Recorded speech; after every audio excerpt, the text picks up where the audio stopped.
नमस्कार मित्रांनो. सध्याचा शेअर बाजार पाहून तुम्हीही थोडे गोंधळलात ना? किंवा कदाचित वैतागला असाल. पण थांबा, या वरवर दिसणाऱ्या गोंधळाचा अगदी आत एक भन्नाट सुवर्ण संधी लपलेली आहे. आजच्या या विशेष विश्लेषणात आपण तीच दडलेली संधी शोधून काढणार आहोत. गेल्या 1.5 वर्षांपासून पाहिलं तर असं वाटतंय की बाजार एकाच जागी कुठेतरी अडकून पडलाय. निफ्टीने काहीच मोठा परतावा दिलेला नाहीये.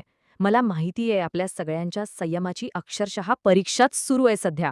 आणि बरं का, या कंटाळवाण्या काळात बाजाराने वरून थेट 15% मोठी घसरणही पाहिली. टेन्शन येणं साहजिक आहे, पण हे लक्षात ठेवा, मार्केटमध्ये जेव्हा जेव्हा मोठी घसरण होते तेव्हा ती एका नव्या संधीचे दरवाजेही सत्ताळ उघडून देते. आणि इथे तर एक अतिशय दुर्मिळ संधी चालून आलीये.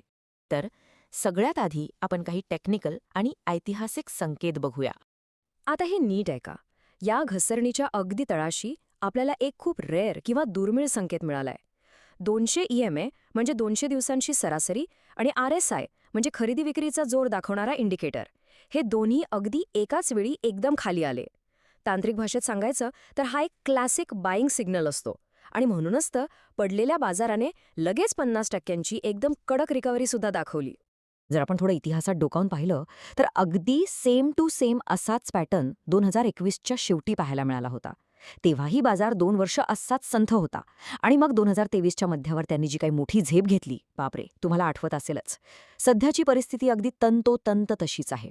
थोडक्यात काय, तर इतिहास पुन्हा एकदा स्वतःची पुनरावृत्ती करत आहे. चला, आता फक्त टेक्निकल गोष्टींवर न थांबता आपण थोडं व्हॅल्युएशन आणि जागतिक पातळीवर काय चाललंय ते पाहूया. अनेकांना आता असं वाटत असेल की अरे, बाजार तर सध्या खूप महाग झालाय, पण डेटा काहीतरी वेगळंच सांगतोय. निफ्टीचा पीई रेशो पाहिलात तर तो अजूनही त्याच्या गेल्या 5 वर्षांच्या सरासरीपेक्षा कमीच आहे. याचा सरळ अर्थ असा की व्हॅल्युएशनच्या हिशोबाने बघायला गेलो तर बाजार आत्ता अजिबात महाग नाहीये. आणि जागतिक घटक, ते तर पूर्णपणे आपल्याच बाजूने आहेत. बघा, कच्च्या तेलाच्या किमती खाली आल्यात, अमेरिकन बाजार व्यवस्थित सावरलेत आणि सोने चांदीचे दरही थोडे खाली आलेत.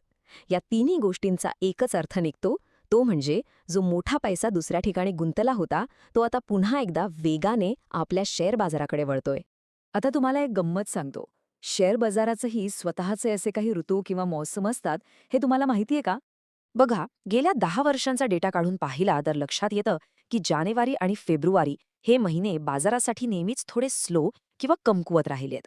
पण जसजसा मार्च संपून एप्रिल उजाडतो, बाजाराने सर्वाधिक परतावा या एप्रिल महिन्यातच दिलाय. आणि सगळ्यात भारी गोष्ट म्हणजे हे चालू वर्ष अगदी याच 10 वर्षांच्या ट्रेंडला कॉपी करताय. म्हणजेच आपण आता एका दमदार रॅलीच्या सीझनमध्ये प्रवेश करत आहोत. हे सगळं तर ठीक आहे, पण यात सर्वात मोठी जोखीम नेमकी कोणती? बघा, टेक्निकल सिग्नल्स, स्वस्थ व्हॅल्युएशन्स, बाजाराचं कॅलेंडर आणि ऐतिहासिक पॅटर्न हे सगळे मिळून एकाच दिशेने एका मोठ्या रॅलीकडे बोट दाखवत आहेत. आता याला फक्त एकच मोठी जोखीम असू शकते, आणि ती म्हणजे अचानक होणारी एखादी जागतिक राजकीय उलथापालट किंवा शॉक. पण मित्रांनो, इतिहास हेच सांगतो की अशा सुवर्ण संधी पुन्हा पुन्हा दरवाजा ठोठावत नाहीत. म्हणूनच आज जाता जाता स्वतःला एक प्रश्न नक्की विचारा. अचानक येणारी एखादी अनपेक्षित घटना ही सर्वात मोठी जोखीम आहे, की ही समोर चालून आलेली सुवर्ण संधीच न ओळखणं ही सर्वात मोठी जोखीम आहे? जरा विचार करा आणि बाजारावर बारीक लक्ष ठेवा.